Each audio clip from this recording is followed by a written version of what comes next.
Hello, my name is Doug Major. We're going to be talking about a presentation I made to the Communal Studies Association conference, virtual conference 2020. And this is a expanded version of a talk given at the conference for those who are more interested in history. Communal Studies is an interesting group to encourage and facilitate preservation and restoration of the historic communal sites. And the Church of Jesus Christ of Latter-day Saints is one of the probably most successful examples of intentional community building, and that's the basis of this particular talk.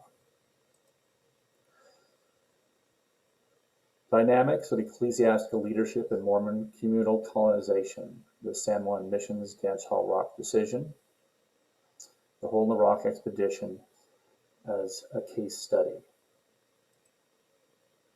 On a cold December day, 1878, the church clerk carefully read out the names: S.S. Smith, S.H. Rogers, H.H. Harriman, George Hobbs, Payson Bales. It took time to read the over 60 local member names, those who would leave their established homes and neighbors to a point not yet established on the San Juan River, located in the borderland between the Navajo Nation and the Mountain Ute tribe, one of the most desolated and isolated points in the continental U.S. This group would have a diverse set of skill sets and come from several different countries of origin. Some would think their efforts were fanatic, but they were given a choice, as the bishop suggested. You're not compelled to accept the call. Use your agency whether to go or not, but if you go, go with a cheerful heart. Volunteers would be accepted. Bishop C.J. Arthur. Thus, we witness the birth of a new intentional community in the frontiers of the Intermountain West. This year, we were challenged to re-examine past histories in light of new research. How might the Harvard School of Management look upon communal studies? In his class, The Art of Critical Decision Making, we could come up with these principles and ask these questions. Can we apply the science developed in the School of Management to the history and practice of making, maintaining intentional communities? How are decisions made and executed in communal societies? How do leaders motivate followers to do hard things? Is there patterns of leadership and organization that allows communities to endure past their original charismatic leader? This paper explores an example case study in critical decision making. Harvard uses case studies as a teaching methodology. They learn about successes, and they also learn about failures, like the Bay of Pigs. We'd like to evaluate the San Juan Mission as a case study in decision making. Why would this be important? Well, first of all, Utah would not look like this if they weren't successful. There would be no Four Corners. And because of this landmark. The colonizing settlers somehow built a two-directional road down this 2,000-foot drop through this notch going down to the Colorado River. This is their permanent temple, chiseled in sandstone, and this was but the beginning.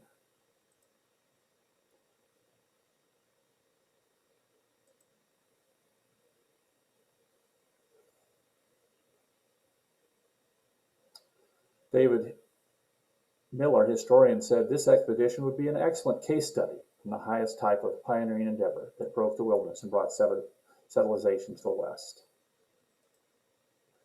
Let's go back for some historical content.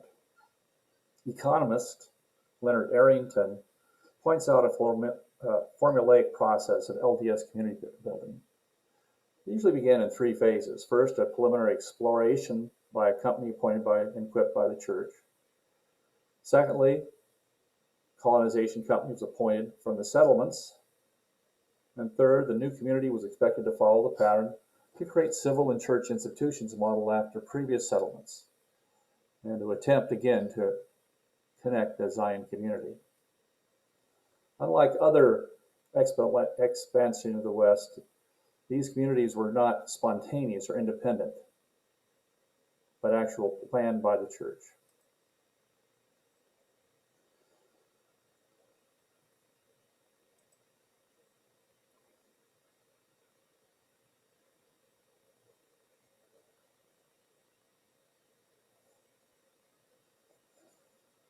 Let's talk about this initial leader who was going to establish the mission. Stafford Silas Smith was an explorer who built 35 homes for his families. He moved many times. He had connections with the people in Panguitch during the Black Hawk War, established a fort there, was involved with the territorial representation governments, was president of the Paraguna United Order of Enoch. He had 21 children, was a cousin to Joseph Smith Jr. He started this initial exploration by leaving his hometown in Paraguna up through by his friends in Panguitch and heading south, crossing the Colorado River at Lee's Ferry, and then going into Navajo land, going up through the tribal areas, causing some confusion and problems because of the amount of stock they had with them. They made amends many times by digging new wells for the natives.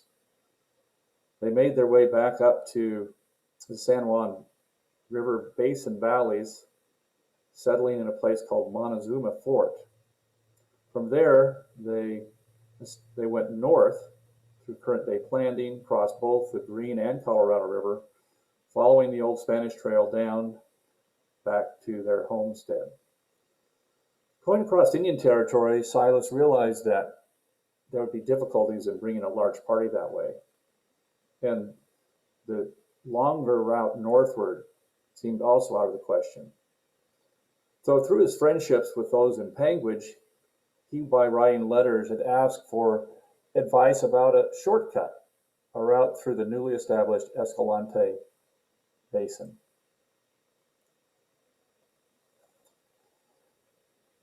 Again, in some historical context, there was an initial expansion when the Mormons came into the western Intermountain West. There was a huge state proposed that would have a port over in San Bernardino and access to the Pacific Ocean.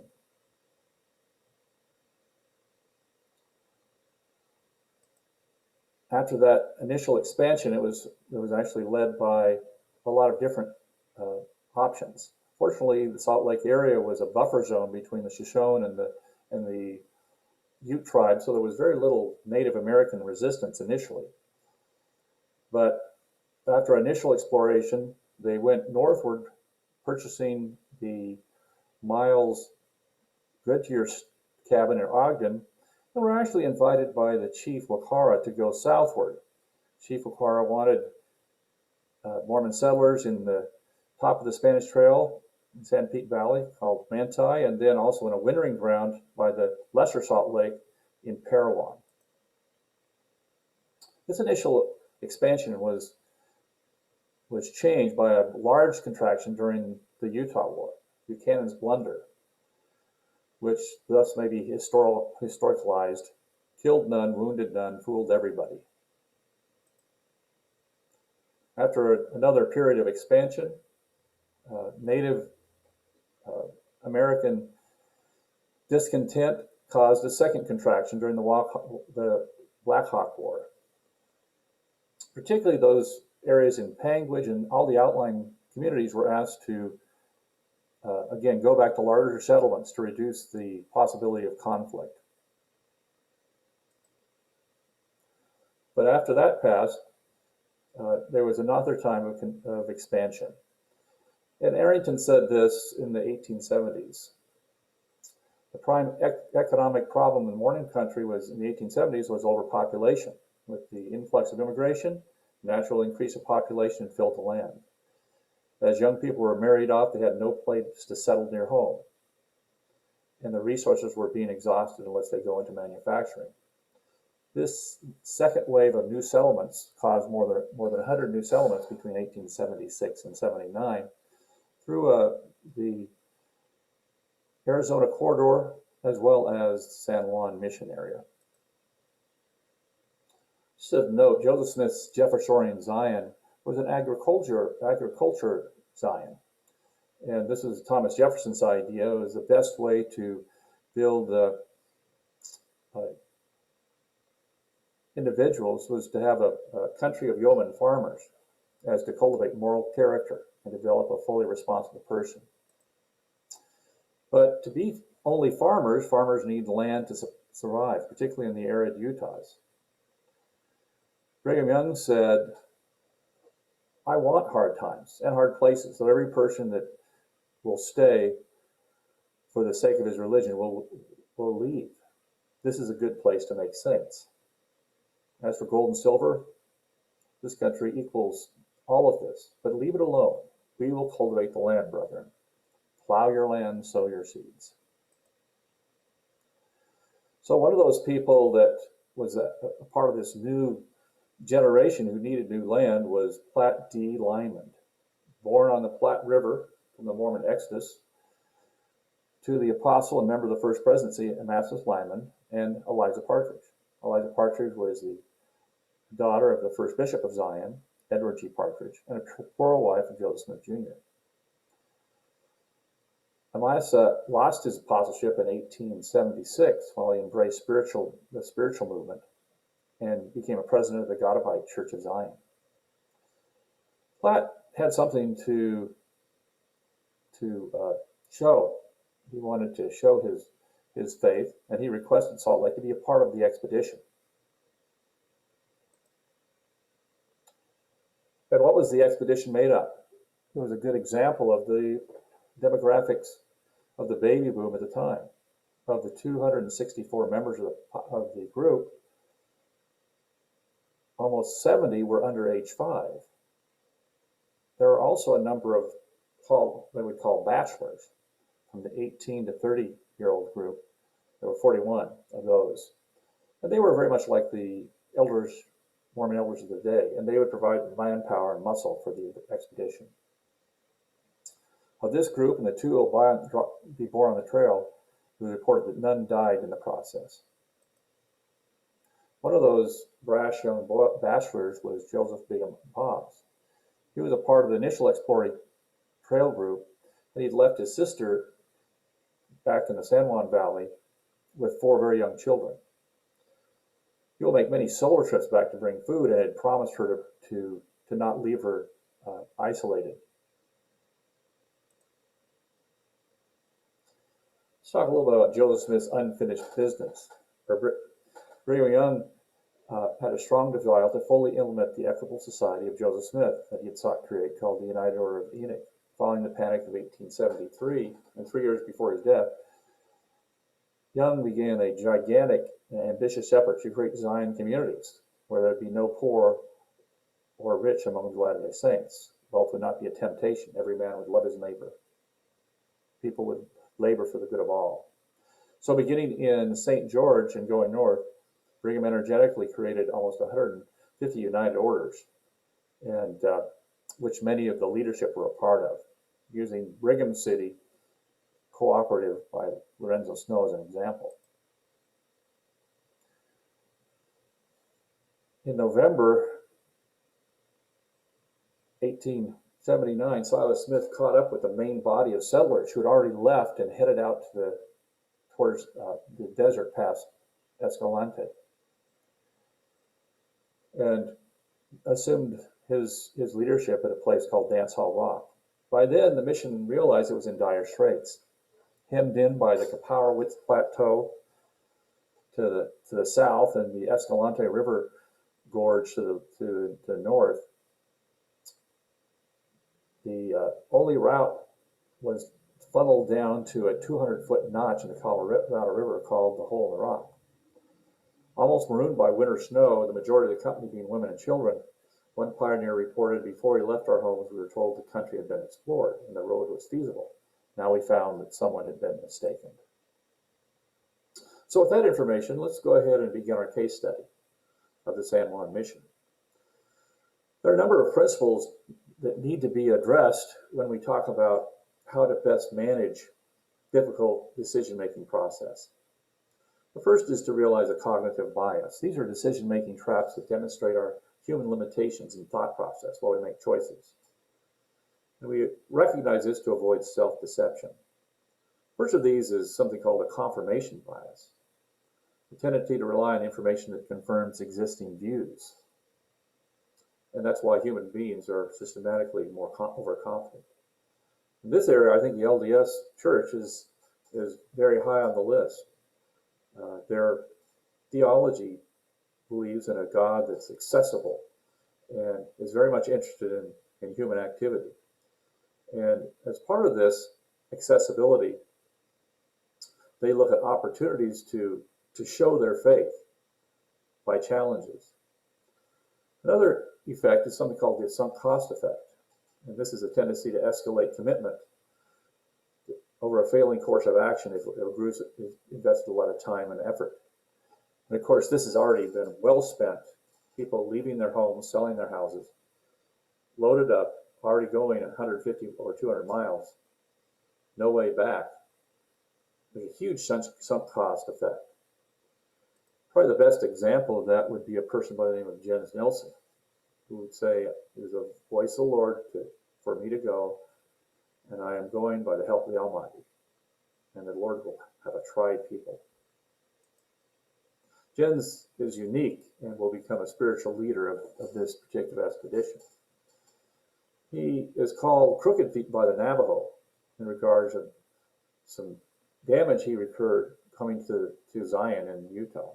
Born in the Lodland Island of Denmark, married in 1850, embraced Mormonism in 1852, stayed in Denmark to do missionary work, gave it all to the emigration of Zion. He was a part of the ill-fated Willie Handcart Company. In the process, lost his 3-year-old only son. His feet became permanently scarred, and in a memorable event during a time of faintness, his small 5-foot wife pulls him in his cart where he's collapsed. He will settle in Parowan, became a bishop for the first time for the settlement of the New Panguitch settlement, driven out with the Black Hawk War, marries plurally 2 more times. His firstborn was asked to go to the San Juan Valley, and he actually volunteers to go with him. As a result, he will become the first bishop of Bluff in the valley for over 25 years. Second point or principle is deciding how to decide. Procedural legitimacy refers to the perception of the group or the organizational process in making decisions will be made according to the general norms and beliefs. And the norms of the Latter-day Saints, it's a theodemocratic process was the standard. Consensus in the decision-making process need to be confirmed by a vote. A consensus should be made well before a final choice was made to go forth. Democracy was a natural fusion of the great American democracy with the new Latter-day Saint movement. It was envisioned as a unifying force that would minimize faction and would not repudiate individual principles underlying the American liberalism. But there would be agency, and all religions would have that basic freedom. This is still exercised today in a Latter-day Saint community, where all in favor are asked to manifest by raising your right hand, and those opposed by the same sign. During this decision-making process, Jens Nelson said, "I move that the final decision be left to the President and the Lord." In Lyman White Journal, it was resolved unanimously to sustain Brother Smith in whatever cause he thought best for us to pursue, exercising the principle to decide how to decide. Affirmative justice, a process in the early phase of decision making where ideas and data are gathered without fear of judgment or criticism. There's something called an anchoring bias. This allows for initial reference points to be distorted for our own estimation. There was a bias for those who had gone on and seen the rigors of the other two routes to the site, as well as a bias of those who first went out and looked over the basin into the hinterlands beyond the Colorado River. Sense making is a cognitive process where people interpret and try to understand ambiguous situations and unanswerable questions that challenged our mental model. There were a number of ambiguous threats or unclear risks for the mission's success, and these were presented by Lamont Crabtree, a trail historian. The first one was 90 miles ahead had yet been explored. What if there is even worse obstacles that are absolutely impossible to overcome? Secondly, the ferry and river crossing. Would the ferry be stable enough to accommodate the wagons to take people even to get across the river? Everything hinged on Charles Hall's design and his expertise. Money was tight. Could Silas Smith get the sufficient funds to get the necessary tools and blasting power to go ahead? Snow depths were accumulating in the Escalante Mountains. This would soon render egress or passage impossible for the group. And what about food supply? To make sure that the food supply would come and be able to support such a large group of individuals. If they didn't have the food and forage, they would starve. Principle 4, avoid groupthink. Powerful social pressures for conformity that arises within a group that causes people to self-censor their views, particularly dissenting views. The way this is avoided is to foster constructive conflict, drawing out all points of view, and employing mental stimulation techniques to ensure that all people analyze the issue in multiple perspectives. And then with procedural justice, make a decision that's fair and equitable. Silas Smith sent out a group of 12 with Lyman as a leader to reconnoiter the possibility of making the route past the river. So they took a boat down to the river, went across to the eastern shore, and spent many days looking for a route out of the river basin.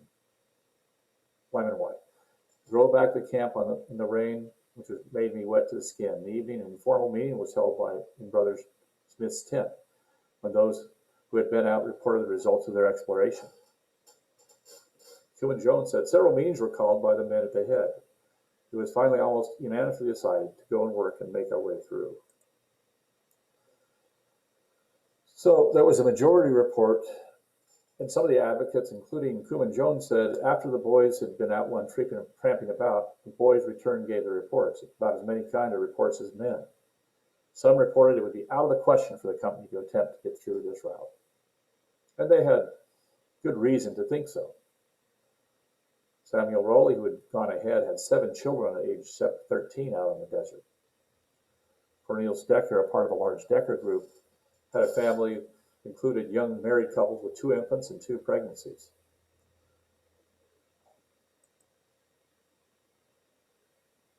And this is what they saw. The country here was almost entirely solid sandstone, high hills, cut in pieces by deep gulches, altogether impassable. It is certainly the worst country I've ever saw. Most of us are satisfied there's no use for this company to undertake getting through to the San Juan this way. Platt D. Lyman, who was the leader of that expedition. Platt is there from Oakdale with 6 wagons and almost 140 head of animals to keep fed. But they encouraged those who had a different opinion. The minority report. Some of those advocates were local and had a reason to encourage that a road would be built to their community. First of those was Andrew Scow, 39-year-old Bishop of Escalante. He'd been there part of the founding of the Escalante as the settlers from Panguitch had come down for a lower elevation to raise crops for the longer growing season. Of interest, they met John Wesley Powell's surveyors, who suggested that they name the town after the Spanish father. He was asked specifically by Silas Smith to find a shortcut route because of their connection from Panguitch. Also was the 40-year-old one-man counselor, Ruben Colette. He would go with Scow across the river. They would actually use blankets to go down areas where they didn't get down over the rocks. It's amazing how he did that with one arm. His flour mill and molasses helped feed the mission during that terrible winter. One other individual was young George Hobbs, 23, from Parowan. With his advantage of knowing the difficulties of the other route was part of his decision to go forward, but also he had promised his sister that he would return with food. He would make good on this promise in the future with several solo trips to go back to Bluff and leave evidence with his signature at many points of the trail in sandstone. The fifth principle is that final decision-making consensus is a combination of commitment and shared understanding. Individuals in the group are committed to cooperate in the decision and implementation and have a strong shared understanding for the rationale of the decision. And then, more importantly, that they would contribute to the final choice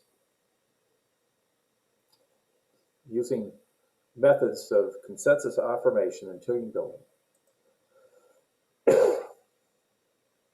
Wednesday, December 3rd, 1879, Brother Smith then said we ought to go ahead and asked all to express themselves. Were they willing to spend the 3 or 4 months, which was very accurate, by the way, necessary to build the road in order to get through, as it was impossible to go back the way we came. After talking to the men in leadership, he called a meeting of the whole camp, asked for them to express their feelings in order that Brothers Scow and Colette might know how to report on those who were coming up the trail. It was there that it was unanimously resolved to go ahead and build the road, Platte D. Lyman Journal. This time of consolidation under the decision was met by particularly Jens Nilsson, who is obviously a spiritual leader, who said we must go on whether we can or not, framing this mission as a spiritual quest, very much like his quest to go to Xylan with the Willie Handcart Company. Scow and Colette made a comment about Hobbs. He said if the rest of the company had as much backbone as Elder Hobbs, the company would badly get through. That, of course, framed it for those young men of the importance of stepping up, being a man, and that muscular Christianity that was very much a part of their makeup to go and do whatever was asked. Cuban Jones would say, here lies a decision that would affect the outcome of the mission. And they all choose to go forward. So let's talk about the ambiguous threats that had to be addressed. First off is the 90 miles yet to be explored. So Silas Smith set out 2 of his friends, George Washington Seavey and Lemuel Red, as well as 2 younger individuals, including George Hobbs, to go forth to locate this route that needed to be to get to the riverbed. These individuals are very interesting. Lemuel Harrison Reed, 43 at the time, had come from North Carolina, had a close relationship with George Seavey, being able to taking his mother from the Mississippi River all the way to Panguitch.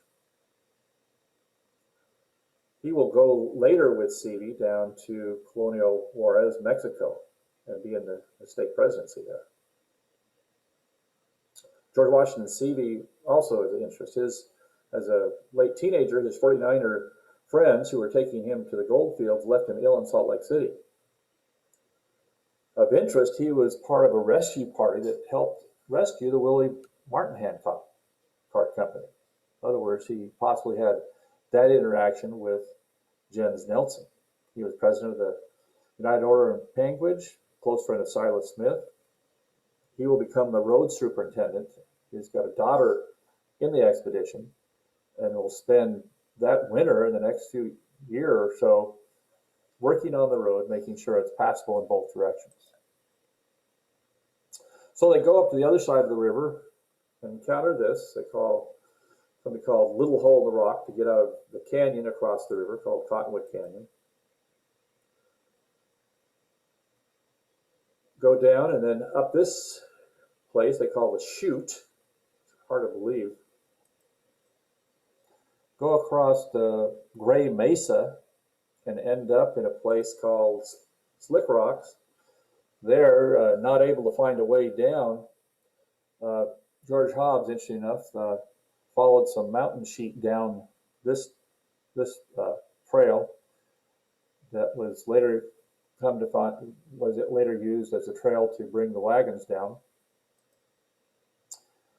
They had to turn to the north to go around this huge canyons of Grand Gulch.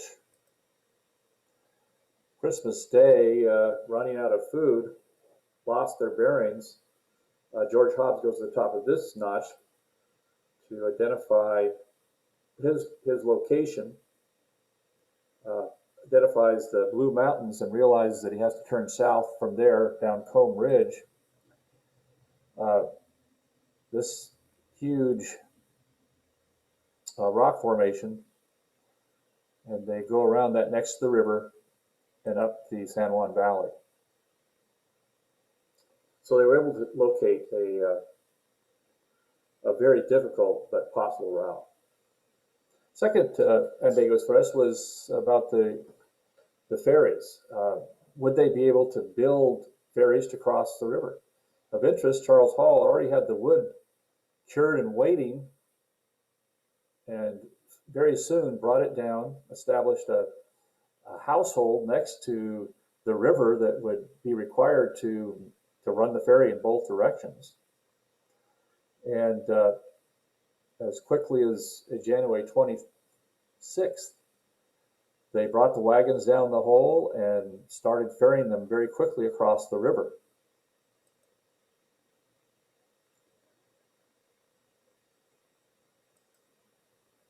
The wagons went down like they would smash everything. I'll never forget that day. Elizabeth Decker.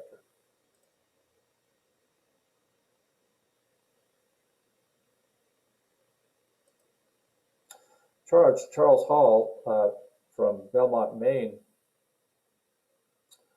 would build his home and farm, and later actually to find a better site a few miles up the river.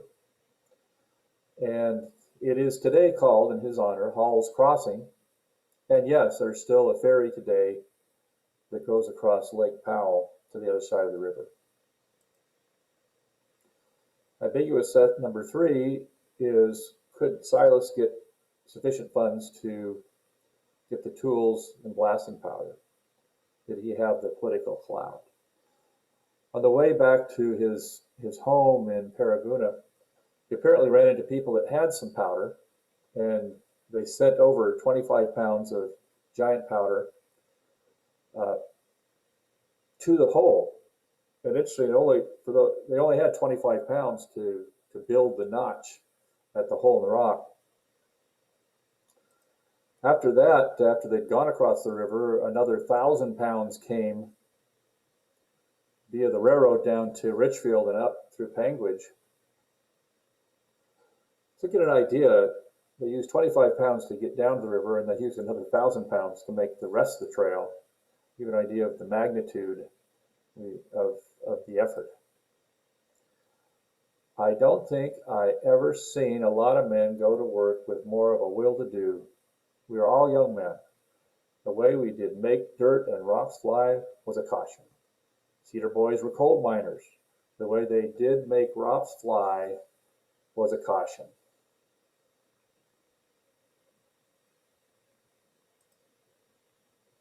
Ambiguous threats, access to food, forage, and road building supplies.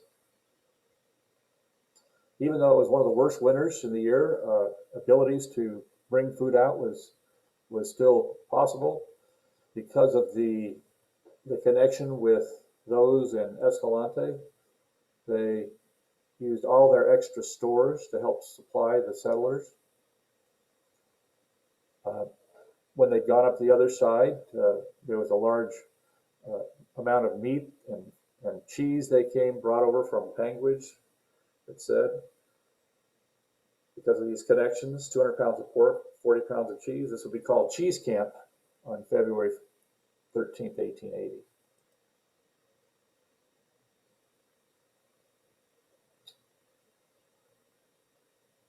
And were they successful? Jens Nelson would say, if we have plenty of stickity-toity, we cannot fail.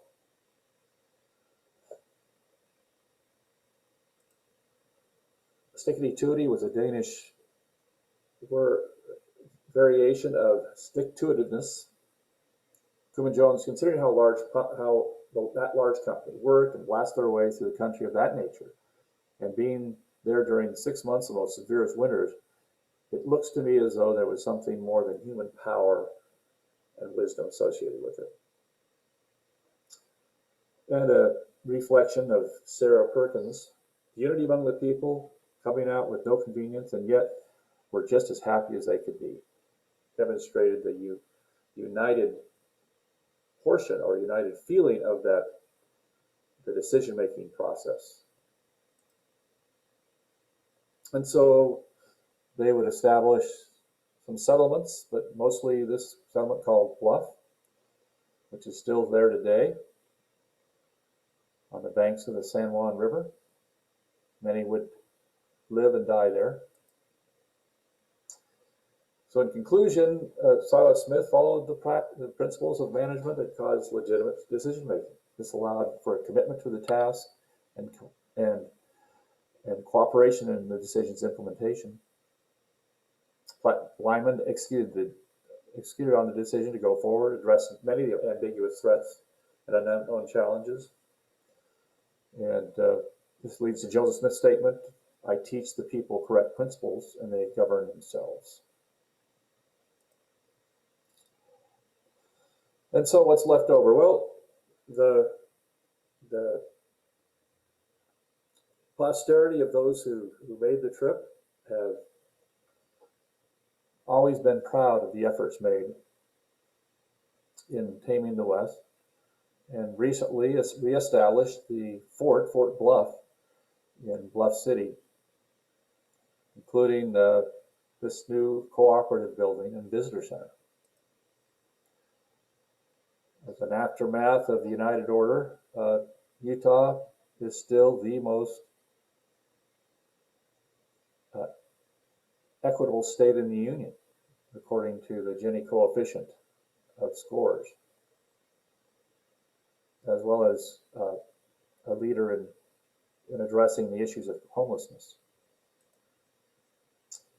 Pew Research reported the greatest danger in the world is income inequality. Concerns about inequality trumps all other dangers.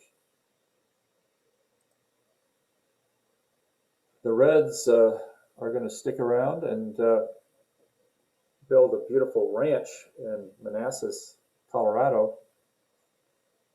They fund the BLU Red Center for Western Studies in Manassas. Another individual, Jack Dempsey, was born, baptized a Mormon, became the most successful athlete in the Gilded Age. Again, Harrison Red is going to go with his friend George Washington Seavey, and he will pass away in Colonial Lourdes, Mexico. He will be a counselor to Miles Romney, who is the great-great-grandfather of Mitt Romney, of presidential candidacy thing. A lot of people look at you as Mormons as sort of a cultural event of making fun of their idealism and their gullibility, or their music, or the tabernacle choir. Perhaps we should look at the greatest contribution to the American marketplace of ideas is management techniques, as portrayed by Marriott and Clayton Christensen from Harvard, and the very successful Stephen R. Covey. Perhaps this is the true legacy built by those pioneer outreaches, that ability to manage people and make critical decisions, as chopped in the rocks and etched in the side of the schoolhouse building, we do hard things.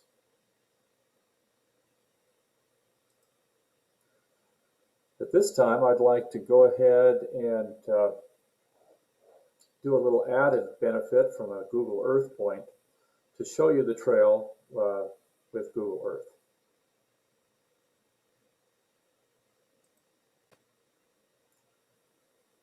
So we will add that into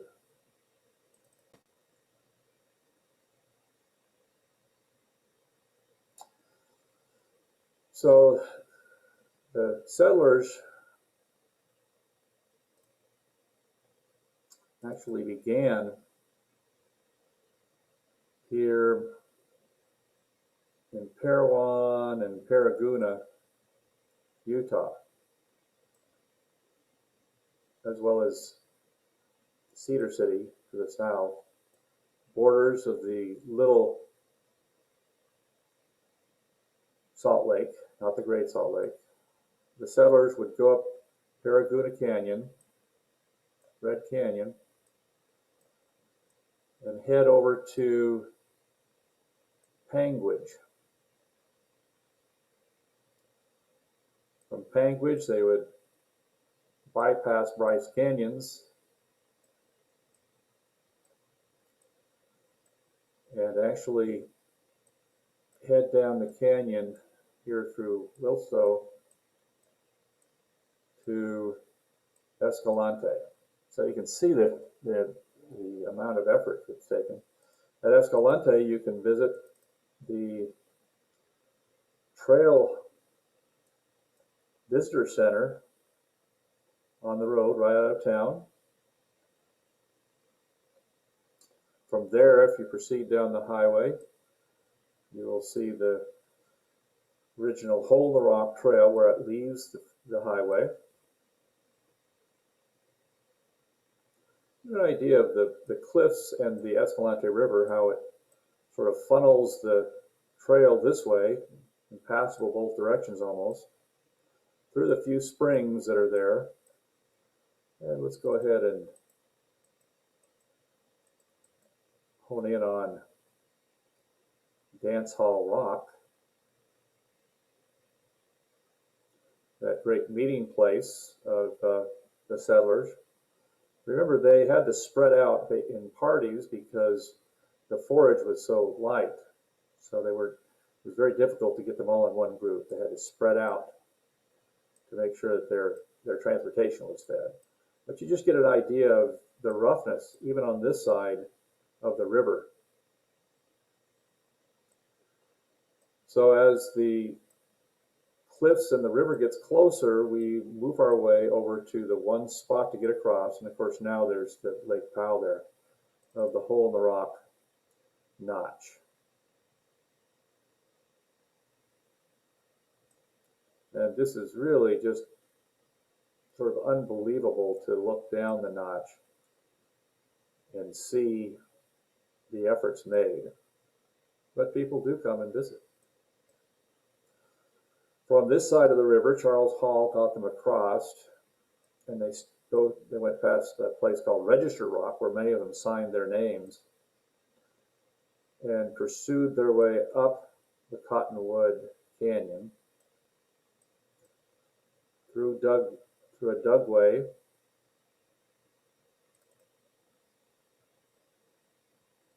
to leave the river basin, and then up what they call Little Hole in the Rock, which I've shown a picture of, up this crack, up to the solid rock mesa area. From here they made their way over to the chute,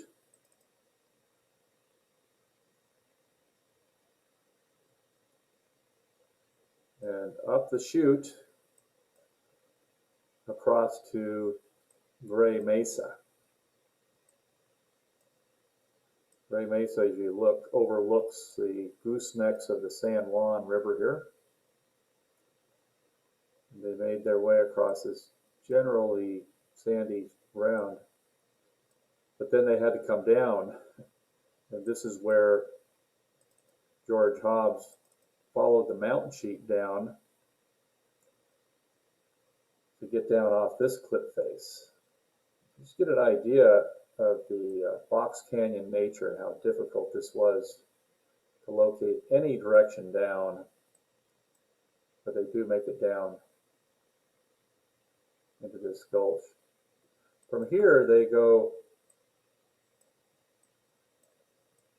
east and locate by the time was a lake here, a great resting spot. Went across the earthen dam of the lake, and then headed back east, following now the connection to Highway 263. They make a right down, I think this is called Fry Canyon, to another landmark that they call Clay Hill. And the trail is still visible right here on the far side of Clay Hill. Again, another very difficult passage area. From Clay Hill, they have to go north around Grand Gulch, the canyons of Grand Gulch here. And as they make their way through a cedar forest,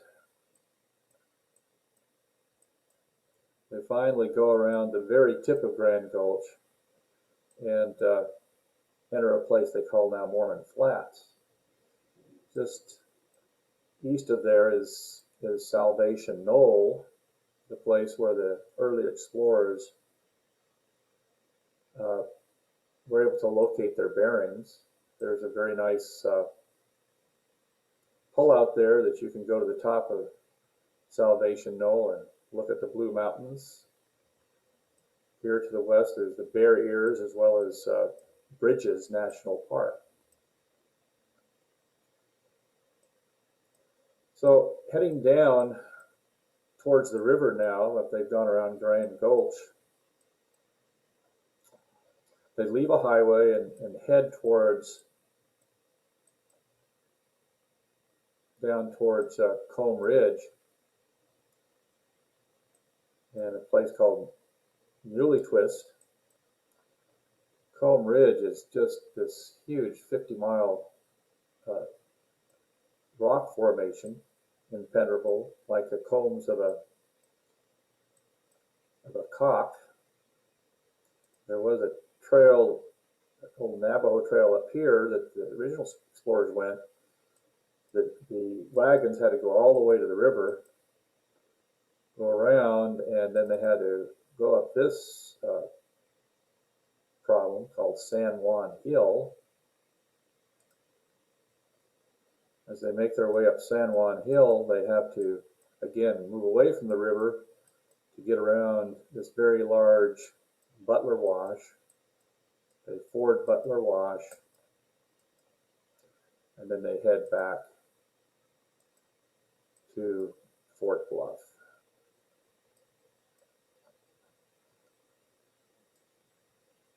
Of interest, this is Fort Bluff today. But if we go back to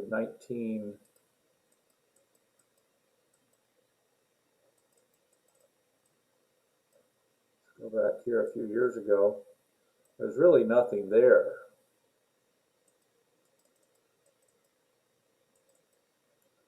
And here it is today, with the Cuban Jones house actually being rebuilt, the co-op, and the original fort layout.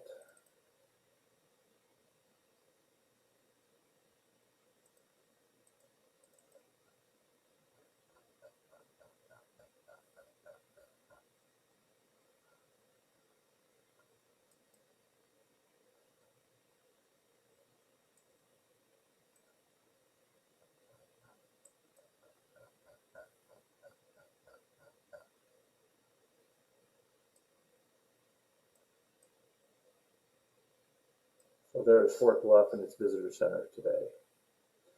And you're all welcome to join and be there.